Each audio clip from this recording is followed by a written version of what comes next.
Today marks 6 years since the attack on Marjory Stoneman Douglas High School in Parkland, Florida. 17 students and staff were shot and killed that day, including 17-year-old Joaquin Oliver. Joaquin's parents have made it their mission to make sure their son is remembered, first of all, and also that America's gun laws are changed.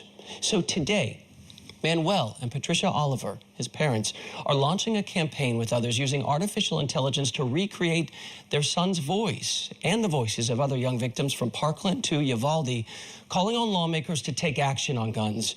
The victims speak for themselves in automated messages that can be sent by the public to their representatives.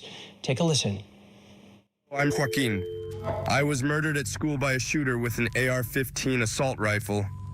My voice has been recreated using powerful AI technology, along with the voices of others who have lost their lives to gun violence.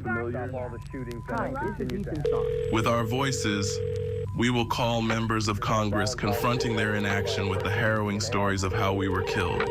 We'll call again, and again, and again, until change is made. Because our stories need to be heard, and who better to tell them than us? Joining me now is Joaquin's father, Manuel Oliver. Thank you for being with us. Thank you. You and I have talked several times over the years, but my gosh, is this powerful. I want to get into the piece of being a parent and hearing Joaquin's voice, but I know you have tried everything. You and your wife, Patricia, even she's over at the Capitol today. You know, you've taken meetings, you've done the walks and the protest. AI, were you hesitant to do this? Well, again, it's about doing anything that I can. I'm a father, let's not forget that. Patricia is a mother, and as a father and a mother, we try our best. You know, I mean, in our case, parenting is in a different scale. It's out of here. But we try to still be those parents that are honoring the legacy, in our case, the legacy of our son Joaquin. AI came out as a tool. And I think it's in good hands at this point, and if we can use it to save lives, it's more than welcome.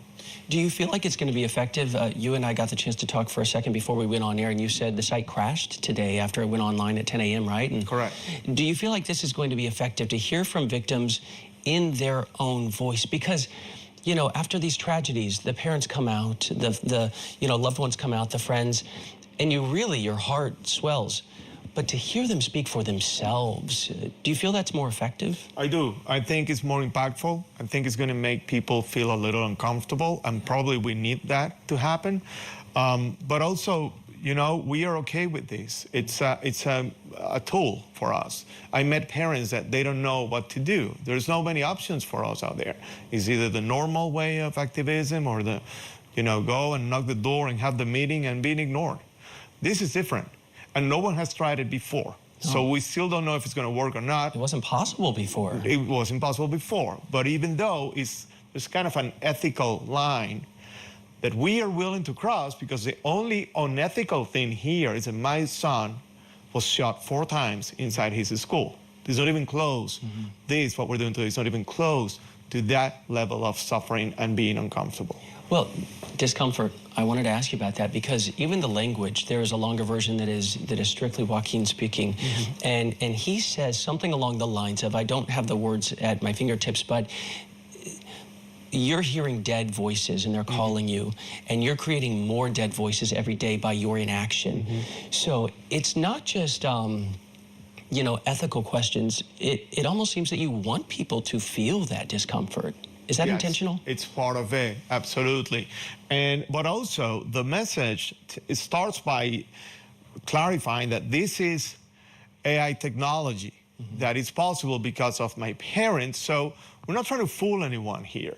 We're all clear. Joaquin is not here, and the other kids are not here either. But we can use this technology to grab your attention. This is about attention. We need people to be more concerned about gun violence. And we're just living our regular lives. In the meantime, 40,000 plus will die the next year just because of this. So again, these voices are the voices of the victims. Are you going to ignore that? It doesn't matter where it's coming from. That's a secondary discussion.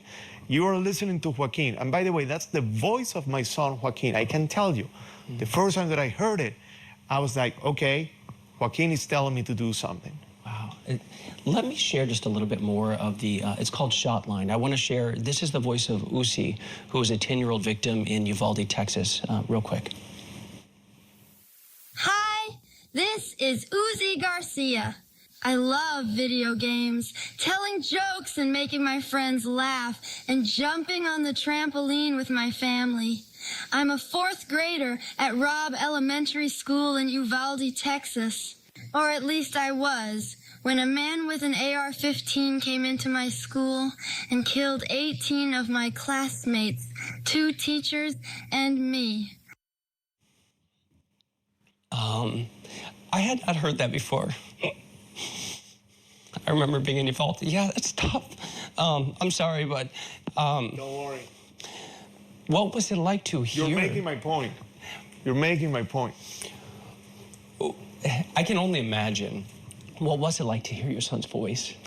It was, the first version of it, it was quite like Joaquin's voice, but not 100%. And we were fine, you know?